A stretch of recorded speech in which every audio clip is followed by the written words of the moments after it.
pergi ke masjid untuk sama-sama melaksanakan ibadah sholat berjamaah yang paling tinggi nilainya di antara semuanya, karena bahkan orang munafik pun merasa berat. Jadi 2 waktu sholat yang orang munafik itu terasa berat. Emang orang munafik sholat orang munafik, tapi mereka tidak dianggap beriman, enggak, karena imannya cuma di lisan saja, yaitu waktu salat isya dan subuh. Subuh yang kita sama-sama tahu bahkan 2 rakaat salat sunnahnya saja lebih baik daripada dunia dan seisinya. Masya Allah. Jadi insya Allah kita yang hadir, kita yang terbangun tadi sebelum azan, lalu kita sholat, dan kita sholat qobliyah subuh terlepas mau di rumah atau di masjid, insya Allah kita semuanya orang kaya insya Allah. Kenapa? Karena kita sudah mendapatkan sesuatu yang lebih baik daripada dunia dan seisinya. Nah, seperti itu insya Allah. Karena memang kaya itu, kemarin kan kata Ustaz, tidak mesti kaya itu banyak uangnya itu kan ya. Syukur banyak uangnya bari hate benghar gitu kan ya, daripada artos ta aya hate rupek sumpek makin sengsara. Tapi orang beriman itu insya Allah hatinya selalu lapang, selalu ya. Kalau di Quran tuh gini Pak, di surah An-Najm ini berpasang-pasangan. Wa annahu amata wa ahya. Allah telah menjadikan hidup dan mati. Khalaqaz zawjaini dzakara wal unsa, laki-laki dan perempuan.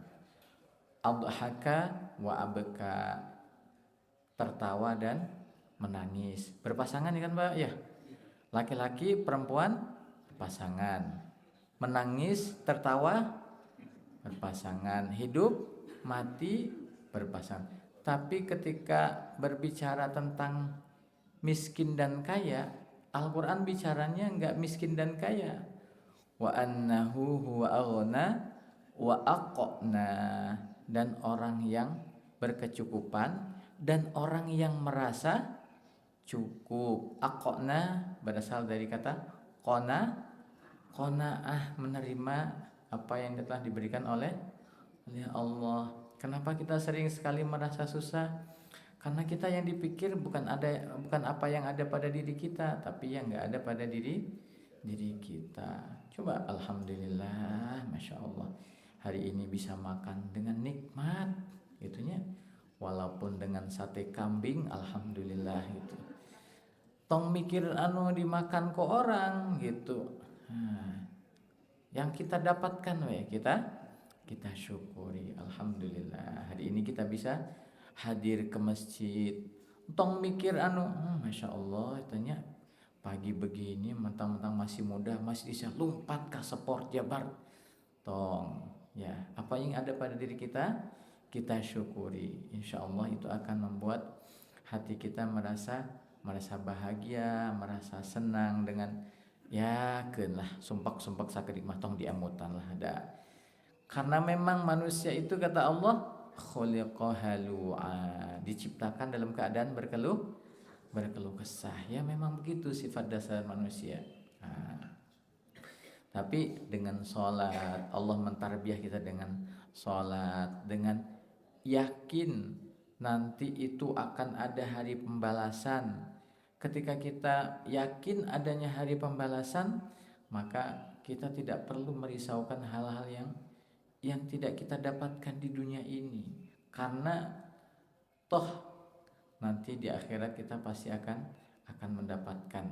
Nah, kalau kata Ustadz Asep Wildan kemarin kan, berpikir tentang dunia itu sesuai dengan hajah. Nah, sesuai dengan kebutuhan.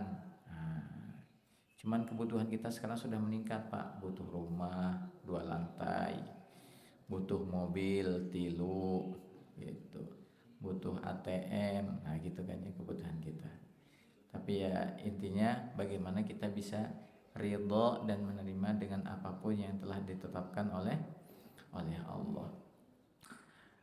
Alhamdulillah, insyaallah kita pagi hari ini akan melanjutkan ya ayyuhalladzina amanu hari ini sampai ayat yang ke-14 insyaallah. Ya ayyuhalladzina amanu yang ke-14 diurutkan dari awal ketemu ya ayyuhalladzina amanu, sekarang sudah sampai yang ke-14. Ayatnya terdapat di dalam surah Ali Imran ayat 118. Ayat 118. A'udzubillahi minasyaitonir rajim.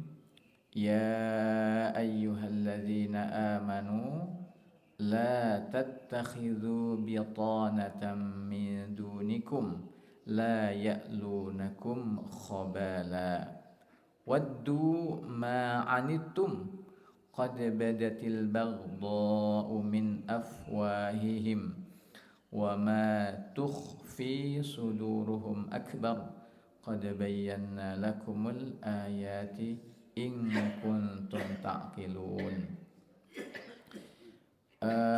Pada pembahasan ayat 172 tentang perintah memakan makanan yang halal, Allah menutup dengan washkuru lillahi in kuntum iyyahu ta'budun, bahwa orang yang diperintahkan untuk memakan makanan yang halal dikaitkan dengan jika kamu benar-benar hanya beribadah kepadaku. Di sini ada ayat larangan lagi. Larangannya apa? Ada larangan yang lain. Nah, di ujungnya juga ditutup, tapi dengan in kuntum ta'qilun, jika kamu termasuk orang-orang yang berakal. Nah, kita terjemahkan dulu. A'udzubillahi minasyaitonirrajim. Ya ayyuhalladzina amanu, wahai orang-orang yang beriman. La tattakhidhu, la-nya la nahyi, jangan. Tattakhidhu, kamu jadikan, kamu ambil. Ittakhadha berasal kata dari akhadha, mengambil. Kamu ambil dan kamu jadikan bitonah. Apa itu bitonah? Teman dekat, teman yang bisa tahu rahasia-rahasia yang ada pada diri kita. Min dunikum, selain dari kalanganmu sendiri, selain dari kalanganmu sendiri. La ya'lunakum khabala, karena mereka tiada berhenti-hentinya. La-nya la nafi, kalau tadi nahi jangan, sekarang tidak. Nah, mereka tidak berhentinya membuat kerusakan, khobala. Waddu ma'anittum, waddu ma'anittum.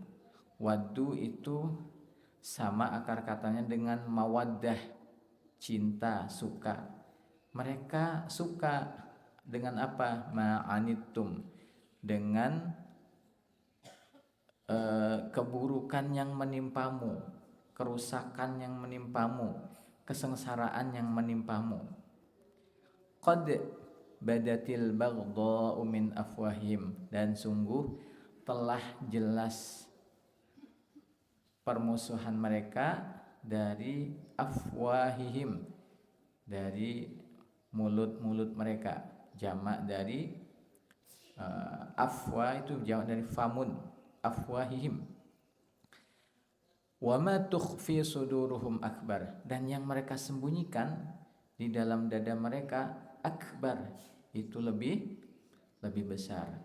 Jadi permusuhannya orang-orang ini, ketidaksukaannya orang-orang ini kepada kalian itu sudah nyata, tapi yang mereka sembunyikan di dalam hati mereka itu lebih besar.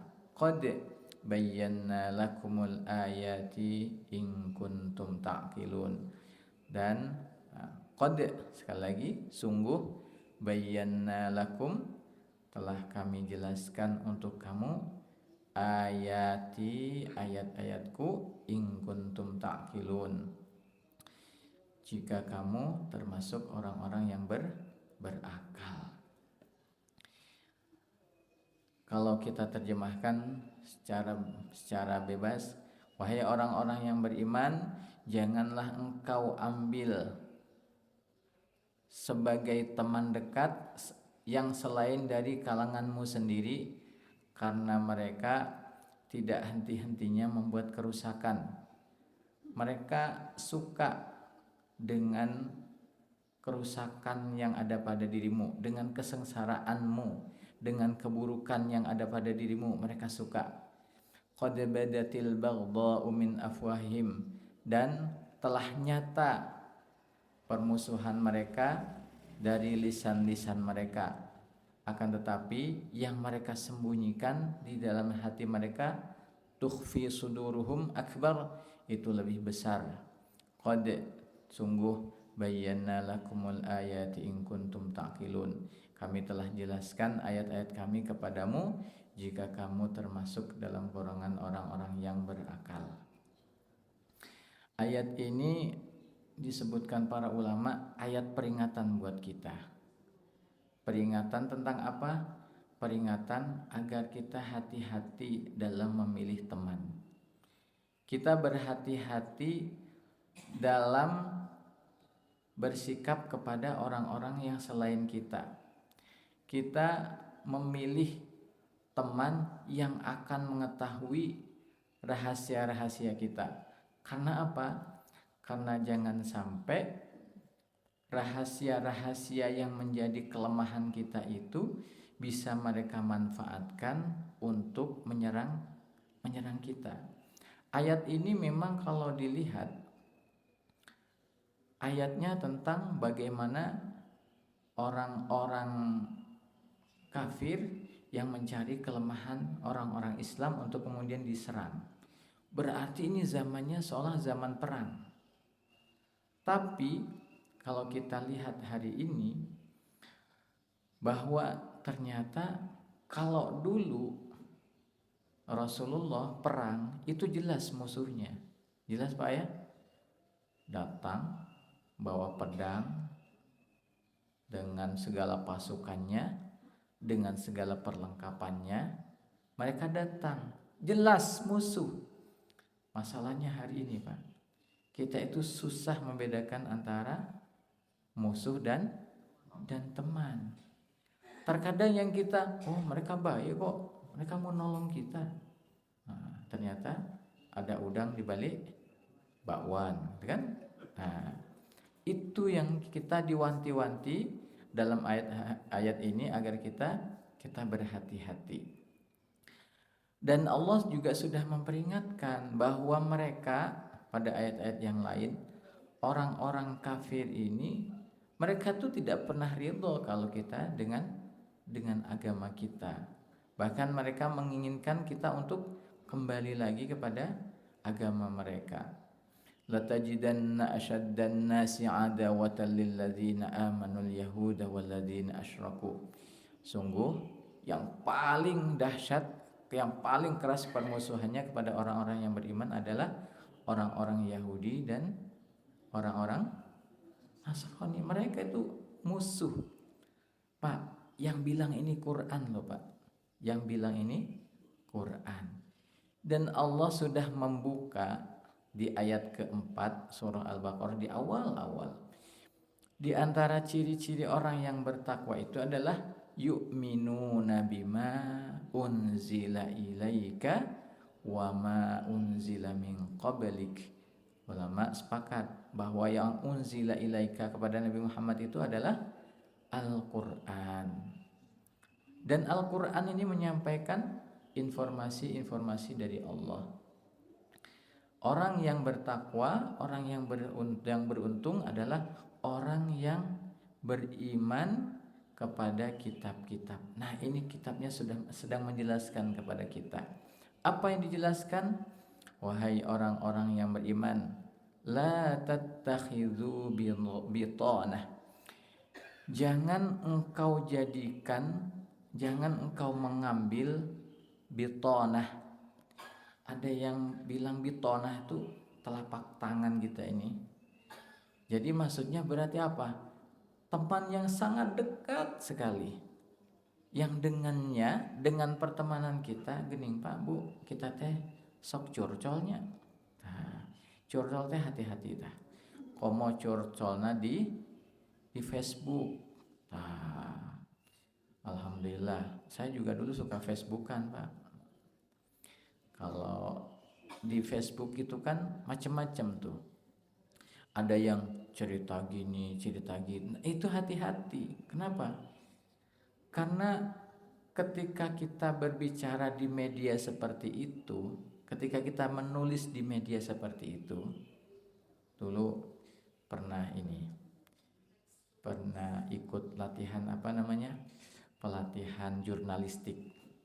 Kata salah satu pemerat yang menyampaikan tuh gini, Kang IP namanya teh.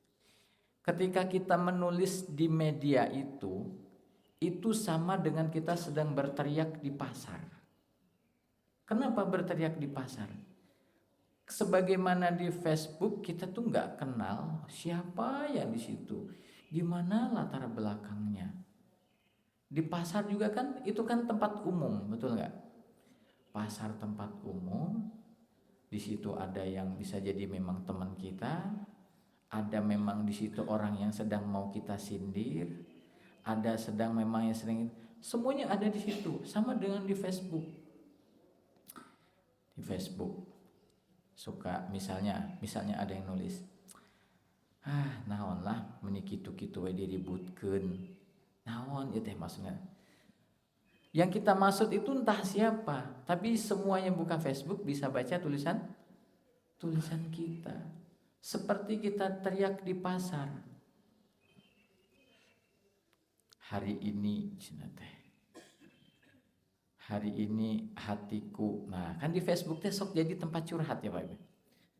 Alhamdulillah Pak, itu semenjak berapa tahun saya udah nggak bisa lagi buka Facebook. Aplikasinya sudah tidak mendukung. Tapi memang di situ itu tanpa terasa kita banyak mengungkapkan hal-hal yang sebenarnya itu menjadi aib kita sendiri kalau kita menyadari. Nah, terutama anak muda. Kalau di sini makanya sudah dulu masa mudanya kan. Kan kalau di Facebook itu kalau kita baca semuanya dicurhatin. Kebayang gak sih dia jalan sama mantan aku di depan aku. Nah, gitu kan di Facebook asok aja gitu. Nah, jadi kita itu la tattakhidhu bitanah itu teman yang jangan sampai kita berteman itu, kita jadikan teman itu orang-orang yang bisa mengetahui rahasia-rahasia kita. Nah, dalam konteks ayat ini adalah maksudnya rahasia-rahasia orang muslim supaya jangan sampai diserang oleh orang lain. Dulu kelemahan kita bisa jadi kelemahan dari sisi pasukan, peralatan perang, sehingga mudah dikalahkan oleh musuh. Tapi hari ini kelemahan kita apa Pak, Bu? Kelemahan kita hari ini adalah mudah terpecah belah, mudah diprovokasi, mudah untuk jadi kita teh ke teman sendiri terkadang suka mempermasalahkan hal-hal kecil, tapi sama orang yang diono suka memuji. Padahal yang kita puji itu sebenarnya adalah musuh kita. Jadi dan rahasia itu jangan sampai dijadikan oleh musuh-musuh untuk menyerang kita. Kan mereka juga tahu kalau kelemahan orang Islam itu apa? Karena mereka juga belajar tentang Islam, mereka belajar tentang Al-Quran. Tapi kan belajarnya mereka bukan untuk iman, belajarnya mereka untuk menyerang kita. Nah, kita jangan sampai lagi menjadi orang-orang yang justru membukakan kelemahan-kelemahan kita sendiri. Saya pernah cerita nih, ngobrol iseng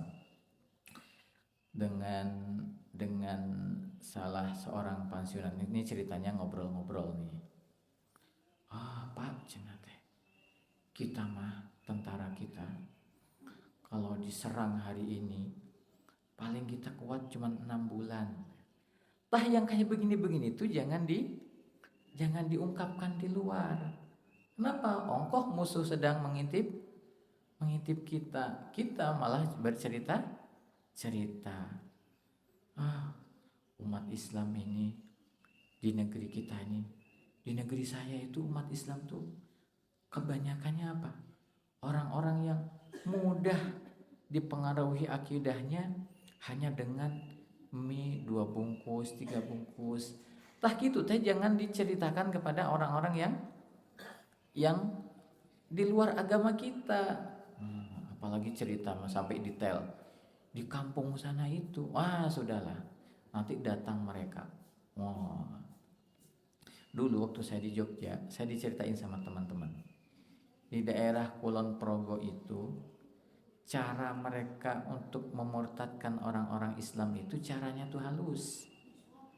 Caranya pertama dengan membagi-bagi tas sekolah, buku. Terus tapi situ ada gambarnya. Misalnya gambarnya teh, kata teman saya misalnya, gambarnya tuh salib misalnya. Terus apa yang disampaikan? Sama aja kok agama apapun, yang penting mengajarkan kebaikan.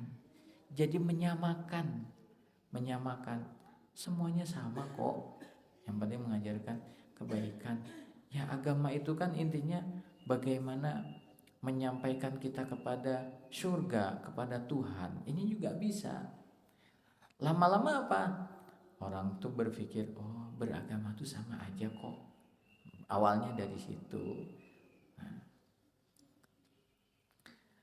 Dan karena apa?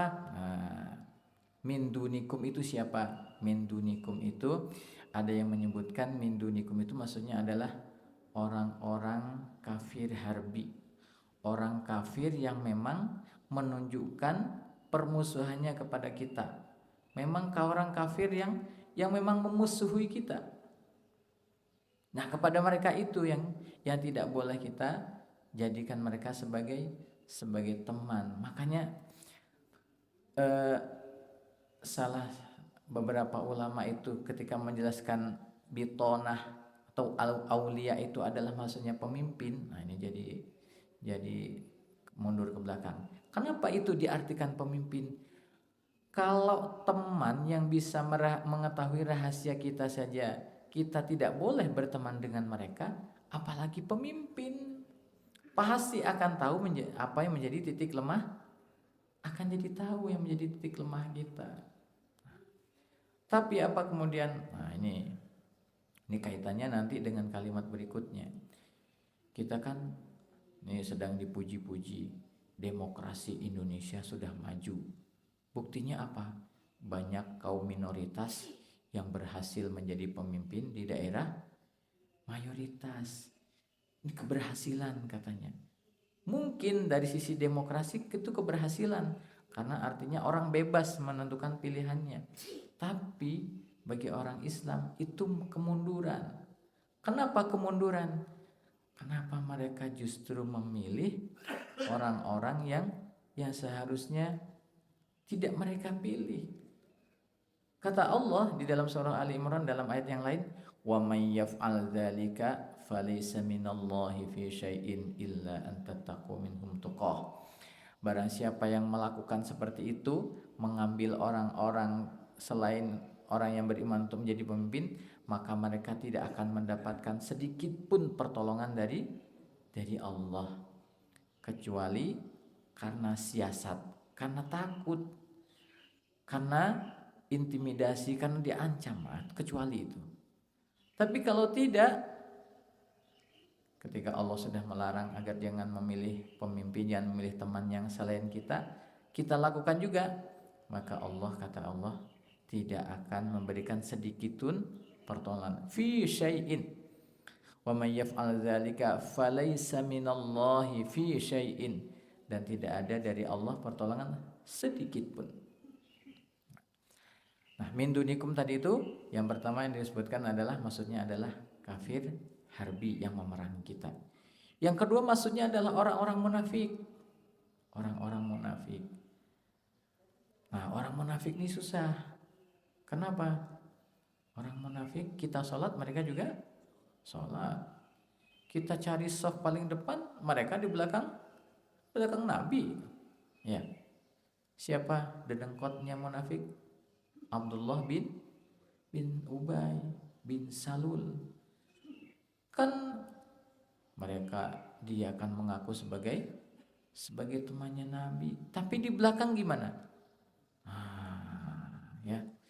Jadi orang-orang munafik itu apa sih? Orang munafik itu orang yang perkataannya tidak sesuai dengan perbuatannya, gitulah gambarannya. Kita kan sudah sering dengan ayatul munafiqun, salah satu kalau berkata bohong, kalau berjanji ingkar. Nah, itulah ya, kita sudah. Orang munafik ini masalahnya di depan kita menunjukkan keimanannya. Mereka kayak begitu itu di belakang kita. Makanya ketika Umar sudah membawa pedang, biarkan aku menebas ya Rasulullah. Rasulullah melarang. Kenapa? Karena mereka menunjukkan di depan kita seolah-olah teman. Jadi jangan sampai nanti ada fitnah kalau Nabi membunuh para sahabatnya. Dan yang ketiga yang dimaksudkan adalah orang kafir semuanya. Keumumannya bahwa orang kafir itu memang tidak suka kepada orang yang beriman. Kenapa? Jangan jadikan mereka sebagai teman, jangan jadikan mereka sebagai pemimpin. La ya'lunakum khabala, karena mereka tidak henti-henti membuat kerusakan.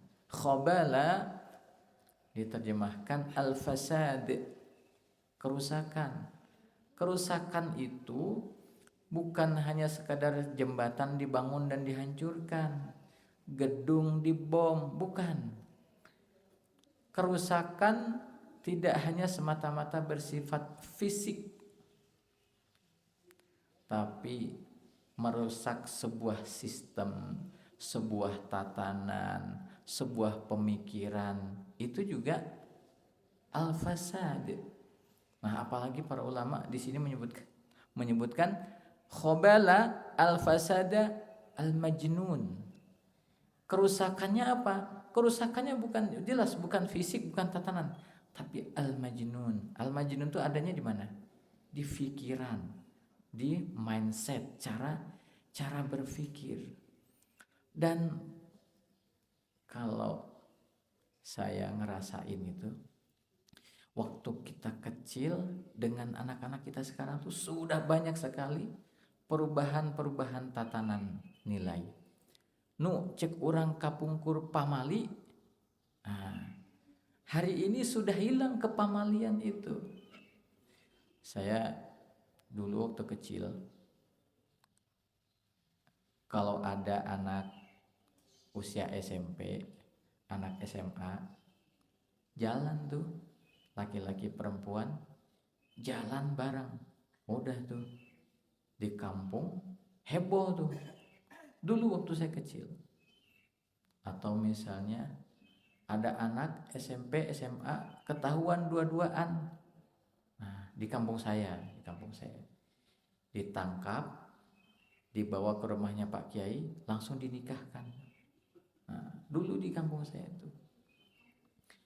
Dulu kalau ada anak ngaji dimarahin sama gurunya, pulang ke rumah cerita ke ayahnya, nggak mau lagi ngaji. Kenapa?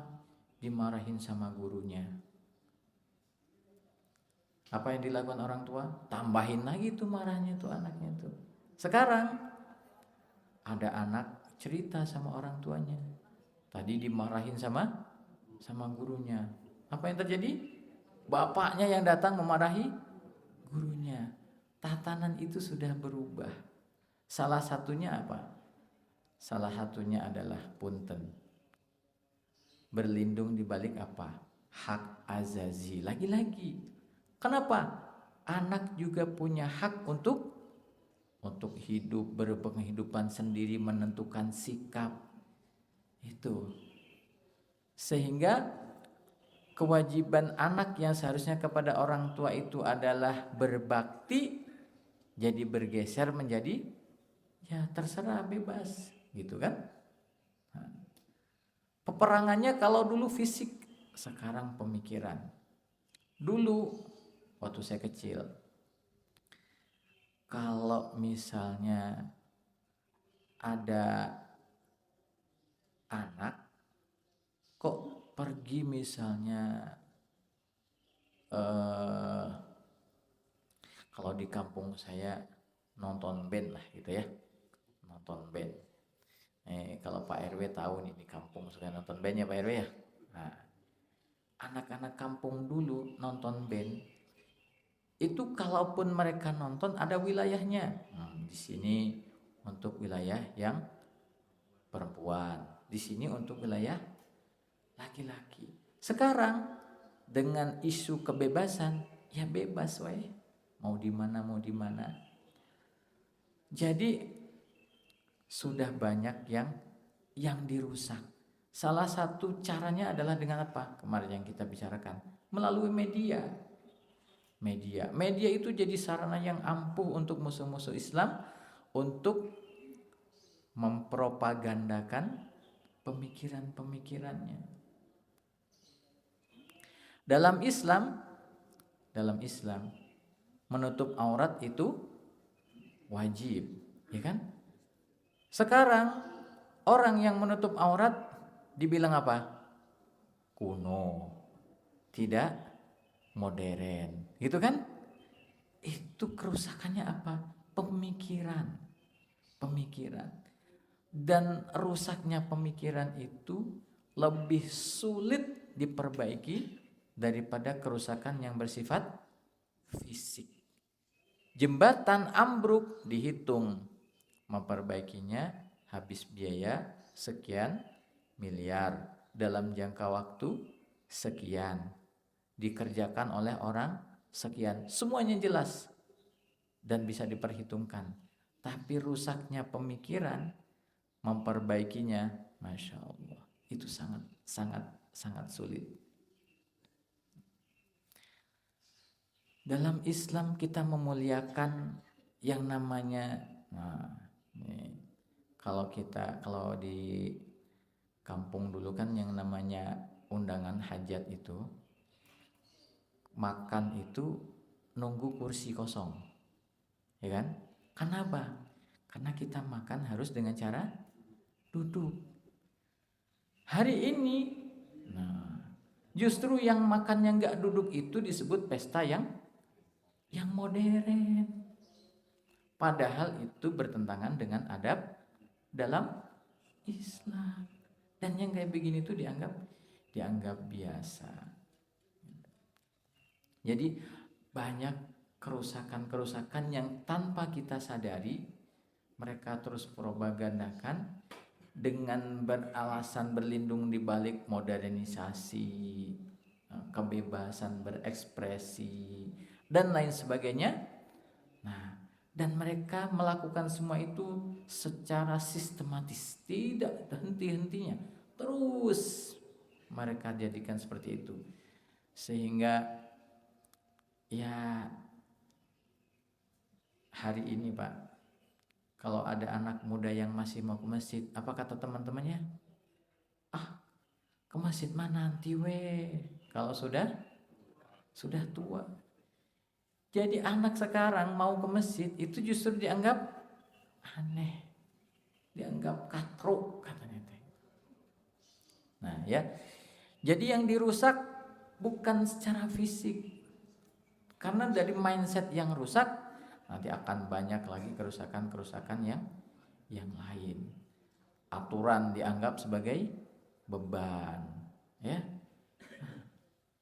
Kebebasan dianggap satu-satunya cara hidup yang paling baik. Sehingga kita jangan sampai tuh menceritakan kepada orang-orang kafir tentang kondisi umat Islam. Indonesia mah kita mah umat Muslim ini.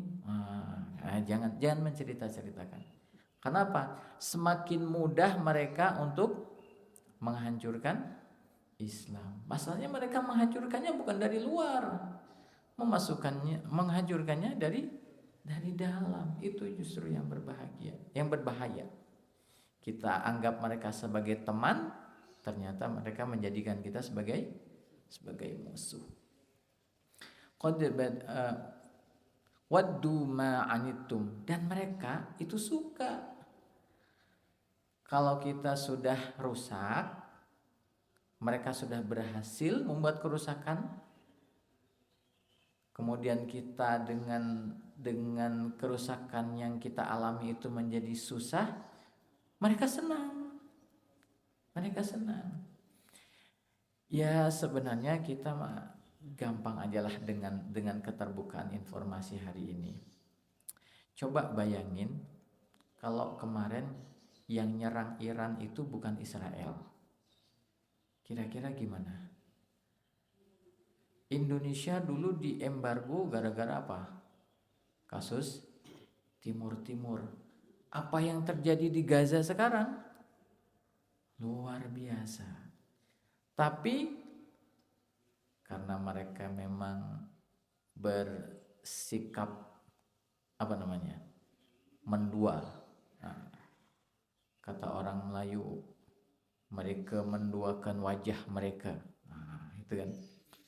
Di sisi lain dia membela, tapi kalau bukan yang mereka musuhi ya mencari berbagai pembenaran gitu. Kalaulah yang melakukan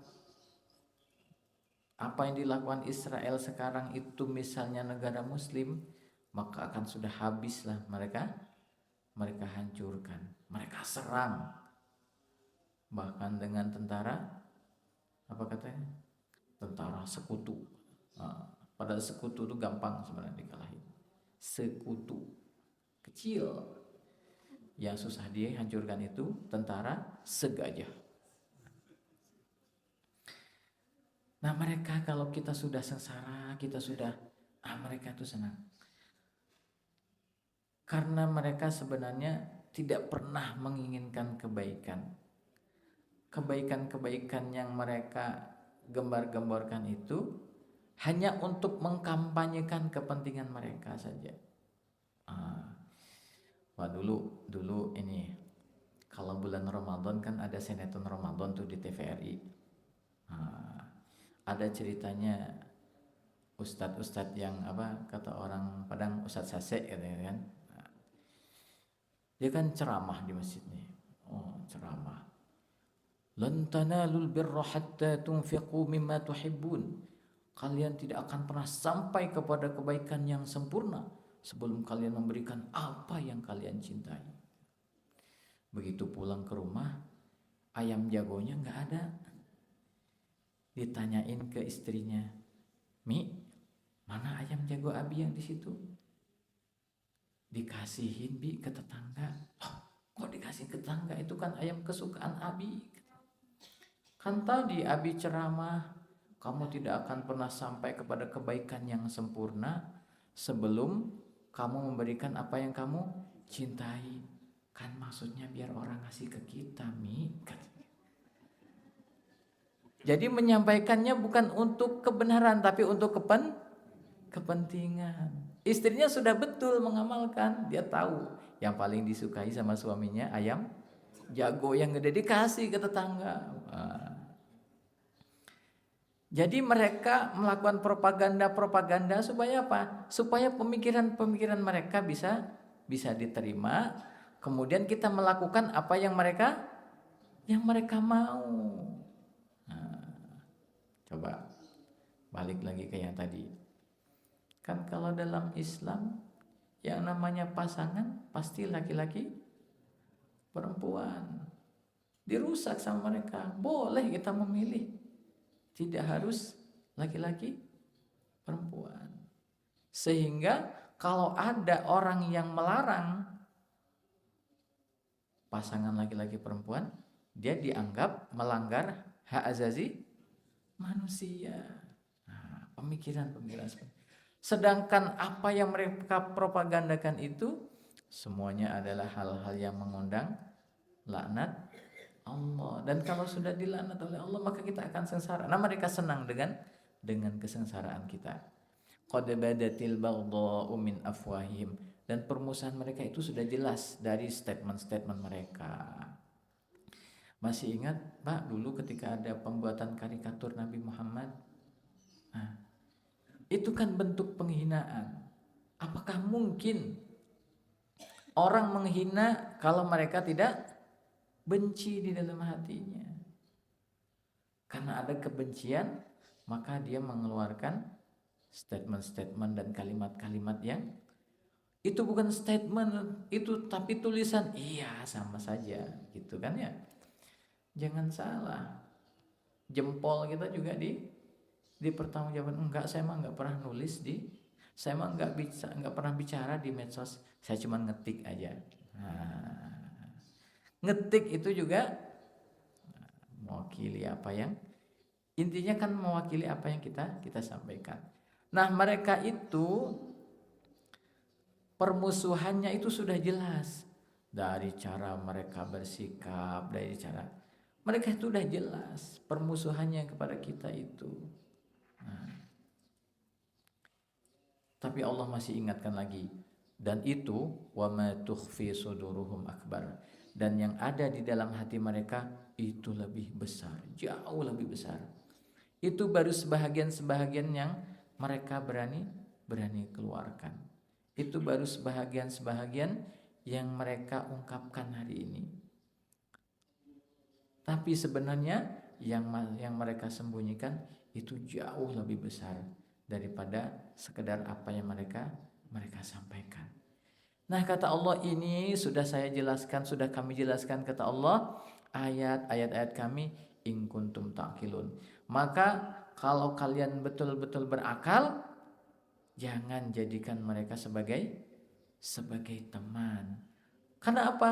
Karena tadi mereka tidak berhenti-hentinya membuat kerusakan. Mereka suka kalau kalian sengsara, dan permusuhan mereka sudah jelas dari lisan-lisan, dari mulut-mulut mereka. Maka kalau kamu berakal, jangan jadikan mereka sebagai teman. Jangan jadikan mereka sebagai pemimpin. Karena kalau teman yang mengetahui rahasia kita saja tidak boleh, apalagi pemimpin, pasti mereka akan lebih tahu apa yang menjadi kelemahan kita. Nah, ayat-ayat ini kalau disampaikan pada kalangan tertentu memang bisa menimbulkan reaksi-reaksi yang ya misalnya kita dianggap intoleran dan lain sebagainya. Tapi ini yang bicara adalah Allah. Yang berbicara Allah melalui Al-Qur'annya. Dan sebagai orang yang beriman, kita terima ini sebagai sebuah informasi untuk kita berhati-hati. Karena kita bukan tidak boleh sama sekali bergaul dengan orang yang tidak seiman dengan kita. Kita boleh bermuamalah dalam hal-hal yang sifatnya umum, bermuamalah, berdagang. Rasulullah juga melakukan perdagangan dengan orang-orang Yahudi. Tapi yang dilarang di sini adalah jangan sampai pertemanan kita, interaksi kita membuat mereka jadi tahu rahasia dan sisi-sisi kelemahan kita. Karena itu nanti akan menjadi bahan eksploitasi mereka untuk semakin melemahkan kita, untuk semakin memojokkan kita dan lain sebagainya. Jadi itu yang dilarang oleh Allah Subhanahu wa taala. Dulu ada pernah kita membahas tentang ayat-ayat ya ayyuhalladzina amanu kutiba alaikumul qisasu fil qatla, bahwa dalam Islam itu orang yang membunuh dihukum dengan bunuh. Kita sudah pernah bahas dulu kan. Apa yang terjadi? Ayah nu ngontrok Pak ke masjid. Wah, hukum negara kita tidak seperti ini. Apakah Anda mau mengganti dengan syariat Islam? Wah, gitu. Untungnya yang menyampaikan bukan saya. Jadi saya bisa duduk diam saja gitu. Ya karena gini Pak, kita itu terkadang, makanya ketika kemungkaran itu Rasulullah itu ngasih keringanan. Kalau bisa dengan tangan, kalau bisa dengan lisan, kalau nggak bisa dengan lisan ya dengan hati. Karena memang yang namanya amar ma'ruf nahi mungkar itu tidak mudah. Amar ma'ruf nahi mungkar itu tidak mudah. Kita baru menyampaikan saja, orang yang nggak suka itu sudah berani menunjukkan ketidaksukaannya. Padahal apa? Kita baru menyampaikan bahwa dalam Islam itu seperti ini, Al-Quran itu menganjurkan seperti ini. Yang Al-Quran itu sebenarnya juga kitab mereka lagi, sama kitabnya dengan kita. Nah, tapi karena tadi pemikirannya ya sudah tidak lagi sejalan dengan ayat-ayat ini, ya mereka menganggap kemudian ini jadi sesuatu yang tidak tepat. Tapi kan kata Allah, bal aktsaruhum la ya'lamunal haqqa fahum mu'ridun. Bahkan kebanyakan mereka itu tidak tahu, makanya mereka berpaling. Makanya kalau kata Gus Bah, ya harus terus disampaikan. Kebaikan itu harus terus disampaikan. Toh Rasulullah juga ketika berdakwah ke Taif sampai berdarah-darah, sampai malaikat datang kan mau menimpakan gunung kepada mereka. Apa kata Rasulullah? Enggak. Bahkan aku berharap kalaupun mereka tidak beriman, maka anak cucu mereka kelak akan menjadi orang yang beriman. Nah, jadi memang kita menyampaikan kebenaran, menyampaikan kebaikan itu harus sabar dan tidak cukup sekali. Kenapa harus sabar? Karena terkadang bahkan kita sendiri belum sepaham. Jangankan kita bicara tentang musuh kita, nah, cara kita memandang musuh kita pun masih belum sama, gitu ya. Ya, mudah-mudahan yang sedikit ini kita bisa mengambil faedah dan manfaatnya.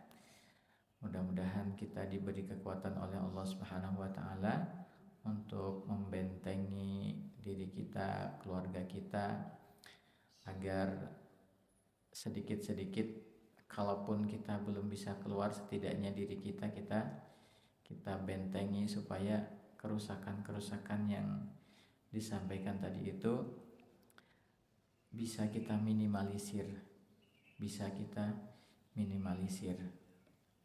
Mudah-mudahan Allah Subhanahu wa taala senantiasa membimbing kita, menguatkan kita, karena tanpa bimbingan dan pertolongan Allah maka kita itu sangat berat untuk menghadapi zaman yang penuh fitnah ini. Wallahu a'lam bishawab. Kurang lebihnya mohon maaf. Assalamualaikum warahmatullahi wabarakatuh.